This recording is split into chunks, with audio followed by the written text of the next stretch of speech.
மகிழ்திருமேனி இயக்கத்தில் அஜித் குமார் நடித்து வரும் படம் விடாமுயற்சி. இப்படத்தின் அறிவிப்பு கடந்த மே 1ஆம் தேதி வெளியிடப்பட்டு அக்டோபர் 4ஆம் தேதி படப்பிடிப்பு தொடங்கப்பட்டது. ஆக்சன் த்ரில்லர் கதையில் உருவாகி வரும் இந்த படத்தின் படப்பிடிப்பு தொடர்ந்து அஜர்பைஜானில் நடைபெற்று வருகிறது.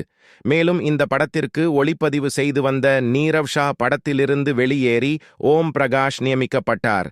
இதன் காரணமாக அஜித்துக்கும் மகிழ் திருமேனிக்கும் இடையே கருத்து மோதல் ஏற்பட்டதாக ஒரு தகவல் வெளியாகியிருக்கிறது.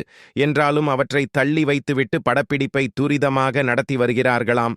அதோடு அக்டோபர் மாதம் தொடங்கப்பட்ட விடாமுயற்சி படப்பிடிப்பு தற்போது 50% முடிவடைந்திருக்கிறது.